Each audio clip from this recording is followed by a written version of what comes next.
우리 다 함께 사도신경으로 우리의 신앙을 고백드리시면서 12월 1일 수요일 아침 예배를 우리 하나님 앞에 올려드립니다. 나는 전능하신 아버지 하나님, 천지의 창조주를 믿습니다. 나는 그의 유일하신 아들, 우리 주 예수 그리스도를 믿습니다. 그는 성령으로 잉태되어 동정녀 마리아에게서 나시고 본디오 빌라도에게 고난을 받아 십자가에 못 박혀 죽으시고 장사된 지 사흘 만에 죽은 자 가운데서 다시 살아나셨으며 하늘에 오르시어 전능하신 아버지 하나님 우편에 앉아 계시다가 거기로부터 살아있는 자와 죽은 자를 심판하러 오십니다. 나는 성령을 믿으며 거룩한 공교회와 성도의 교제와 죄를 용서받는 것과 몸의 부활과 영생을 믿습니다. 아멘.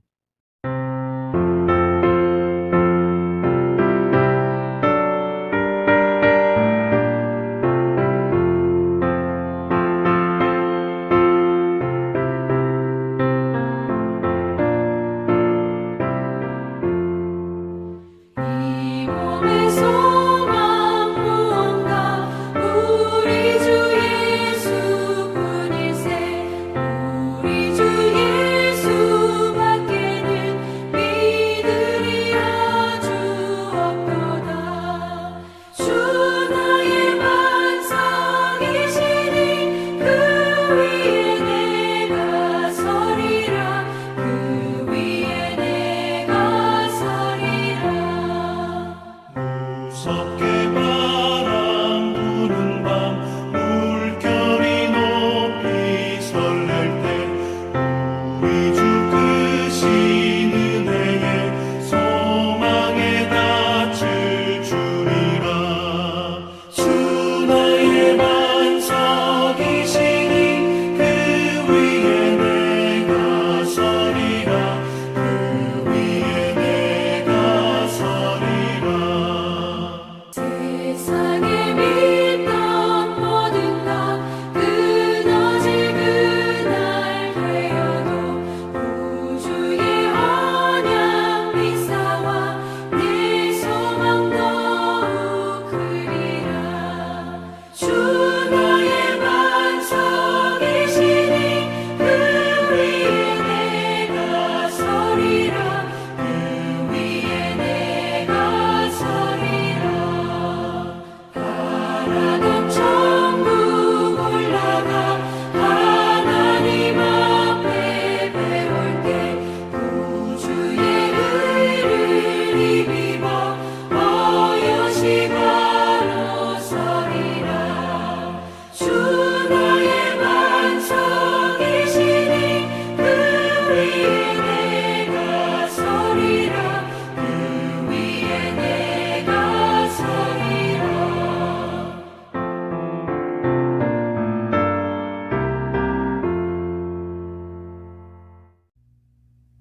오늘 함께 보실 하나님의 말씀은 누가복음 21장 5절로 9절 말씀입니다. 누가복음 21장 5절로 9절 말씀을 우리 함께 보겠습니다.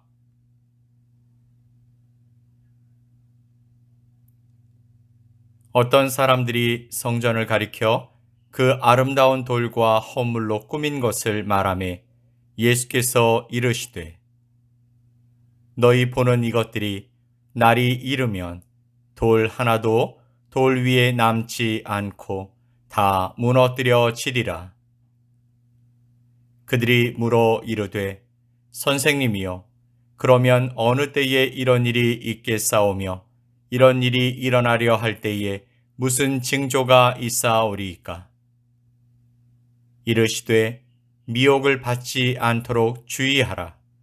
많은 사람이 내 이름으로 와서 이르되 내가 그라하며 때가 가까이 왔다 하겠으나 그들을 따르지 말라. 난리와 소요의 소문을 들을 때에 두려워하지 말라. 이 일이 먼저 있어야 하되 끝은 곧 되지 아니하리라. 아멘. 예수님께서 사역할 당시 예루살렘의 많은 사람들은 무너졌다가 다시 재건된 성전을 보면서 그 아름다움과 웅장함에 도취되어 있었습니다. 그리고 그들은 이러한 성전의 아름다움을 보면서 황홀감에 빠지는 그 느낌을 거룩한 것과 동일시하여 그것을 바라보는 것이 거룩한 능력을 받는 것이라고 착각하기도 했습니다. 그 성전은 이스라엘의 자부심이었고 자존심이었습니다. 그 성전으로 인해서 그들은 보호받고 지켜지고 있다라고 생각하며 이 성전이 있는 한 자신들은 안전하다고 생각했던 것입니다. 그러나 그런 사람들에게 예수님께서 이 성전이 무너질 것을 이야기하셨습니다. 그리고 많은 사람들과 제자들은 그 이야기를 듣고 충격을 받았습니다. 어떻게 하나님을 위해 지은 이 성전이 무너질 수 있을까? 말도 안 된다고 생각하지만 한편으로는 반신단의하며 그들은 예수님께 언제 이런 일이 일어나며 이런 일이 일어날 때에 무슨 징조가 있을지에 대해서 물었습니다. 그때 예수님께서 두 가지를 말씀하시죠. 첫 번째는 미혹을 받지 않도록 주의해라. 두 번째는 난리와 소요의 소문을 들을 때에 두려워하지 말라는 것입니다. 마태복음 25장에서는 예수님께서 이 땅에서 하늘로 승천하시며 다시 오시겠다고 말씀하시면서 누구든지 볼 수 있게 영광의 모습으로 천사들과 함께 오신다라고 말씀해 주셨습니다. 그런데 실제로 현재 자신이 재림 예수라고 말하면서 많은 사람들에게 마지막 때가 이르렀다고 하는 사람들이 일어나 지금 많은 사람들을 미혹해하고 있습니다. 그러나 성경에서 우리에게 주시는 말씀은 재림하시는 예수님을 제한된 몇 사람만 볼 수 있는 것이 아닌 전 세계 모든 민족이 한날 한시에 볼 수 있을 것이라고 말씀하셨기 때문에 이들의 말은 전혀 사실이 아닙니다. 그럼에도 많은 사람들이 이런 이단에 빠져서 또 미혹에 빠져서 잘못된 길로 가고 있습니다. 예수님은 이것을 주의하라고 말씀하신 것이죠. 그리고 또한 난리와 소요의 소문을 듣게 된다라고 말씀하셨습니다. 요한계시록에 나타난 많은 환란의 이야기가 바로 그런 것들입니다. 우리는 지금까지 지구촌 곳곳에서 일어난 인간의 욕심 때문에 생긴 전쟁과 또한 내전, 그리고 자연재해로 인한 수많은 사람들의 피해와 지금 겪고 있는 코로나의 영향으로 난리와 소요의 삶을 살아가고 있습니다. 지난 시간도 그랬고 앞으로도 또한 그럴 것이 확실한 세상입니다. 그러나 난리와 소요가 일어나더라도 그것은 마지막 때가 임박한 것임을 알고 두려워하지 말라라고 예수님께서 말씀해 주셨습니다. 마지막 때가 되면 거의 모든 것이 황폐해진다라고 하시는 것이죠. 우리가 믿고 또 당연히 여기는 것들이 무너지고 붕괴될 것이라고 말씀하셨습니다. 그럼에도 예수님은 9절 말씀에서 난리와 소요의 소문을 들을 때에 두려워하지 말라. 이 일이 먼저 있어야 하되 끝은 곧 되지 아니하리라. 아멘. 오늘 본문의 말씀에서 이야기하신 마지막 때에 성전이 무너질 것이라고 하신 것은 사람들이 믿고 의지하던 성전뿐만이 아니라 성전을 향해 가지고 있었던 사람들의 신념과 가치도 무너질 것이라고 말씀하신 것입니다. 5절과 6절 말씀을 보면 어떤 사람들이 성전을 가리켜 그 아름다운 돌과 헌물로 꾸민 것을 말하며 예수께서 이르시되 너희 보는 이것들이 날이 이르면 돌 하나도 돌 위에 남지 않고 다 무너뜨려지리라. 아멘. 너희가 이 성전을 보고 이 건물의 외양에 취해서 그 아름다움을 찬양한 것들, 너희가 또한 스스로 쌓아 올린 성전을 두고 너희 스스로에게 영광을 돌리며 너희가 너희를 찬양하던 그 모든 것들 또한 무너질 것이라고 말씀하신 것입니다. 사실 성전은 하나님이 이스라엘 백성들을 위해 허락하신 공간이었습니다. 하나님의 임재를 상징하고 그들과 동행하시는 전능하신 하나님이 계신 곳, 사랑과 은혜와 용서와 화해가 이루어지는 만남이 있는 곳, 치유와 또 축복과 기쁨과 감사가 넘치는 곳으로 거기 계시지 않아도 되시며 거기 계실 수 없으신 하나님께서 이스라엘 백성들을 위해 그곳에 임재하시겠다 약속하신 공간이었습니다. 그런데 거기 계신 하나님을 잊어버리고 하나님과 상관없는 건물의 화려함과 웅장함에만 마음이 빼앗긴다면 하나님은 더 이상 그곳에 계실 이유가 없으신 것입니다. 하나님은 어디에나 또 언제든지 임하시고 떠나실 수 있으며 창조하신 모든 피조물 위에 그리고 피조물 안에 임하실 수 있으시기 때문입니다. 그렇기 때문에 우리는 우리 안에 거하시는 하나님의 영 되신 성령님이 우리 가운데 영원히 계시도록 그분을 붙들고 또 함께함의 기쁨을 감사로 매일 매순간 고백함으로 영원까지 함께 하시겠다 약속하신 주님의 말씀이 우리 가운데 이루어지는 복된 삶을 살아갔으면 좋겠습니다.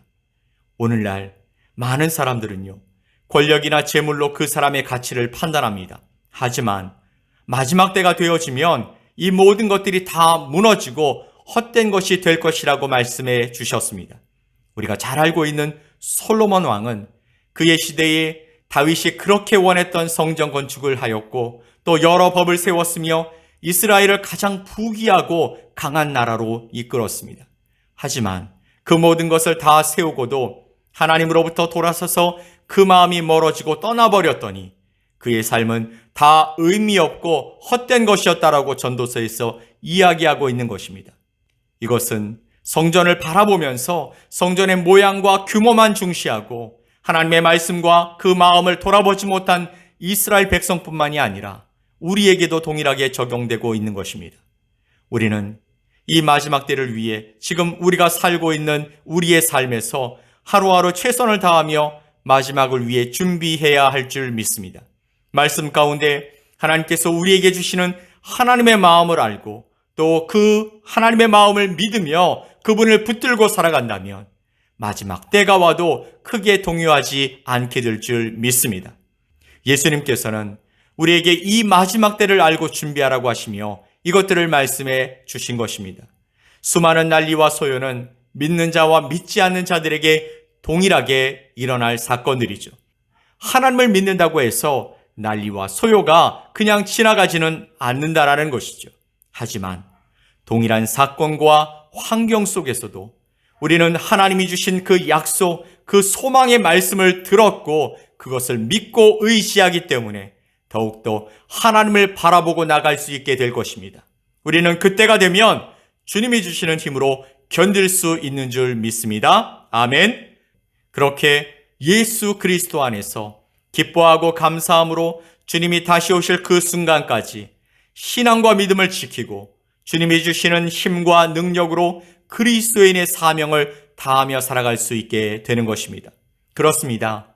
어떠한 환난과 고난이 와도 우리가 주님을 바라보며 참 소망을 가지고 나아간다면 그들은 우리를 구속할 수 없고 우겨쌀 수 없습니다.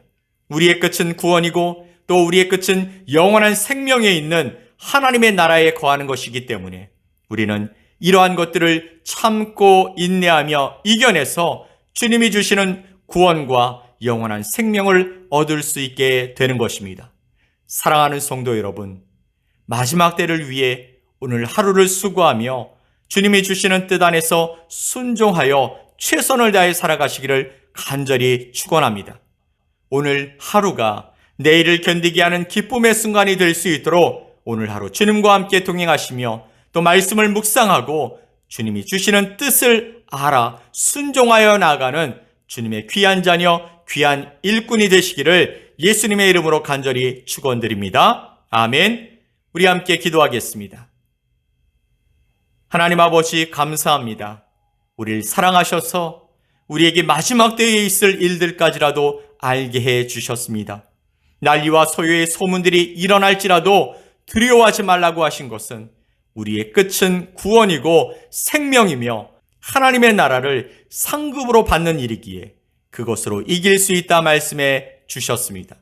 이 믿음이 우리 가운데 있도록 우리와 함께해 주시옵소서. 오늘 하루도 주님을 소망하며 주님을 기쁘시게 해드리는 복된 삶을 살아갈 수 있도록 도와주시옵소서. 믿고 감사드리며 예수 그리스도의 이름으로 기도 올리옵나이다. 아멘. 하늘에 계신 우리 아버지여, 이름이 거룩히 여김을 받으시오며 나라가 임하시오며 뜻이 하늘에서 이루어진 것 같이 땅에서도 이루어지이다. 오늘 우리에게 일용할 양식을 주시옵고 우리가 우리에게 죄 지은 자를 사하여 준 것 같이 우리 죄를 사하여 주시옵고 우리를 시험에 들게 하지 마시옵고 다만 악에서 구하시옵소서. 나라와 권세와 영광이 아버지께 영원히 싸움나이다. 아멘.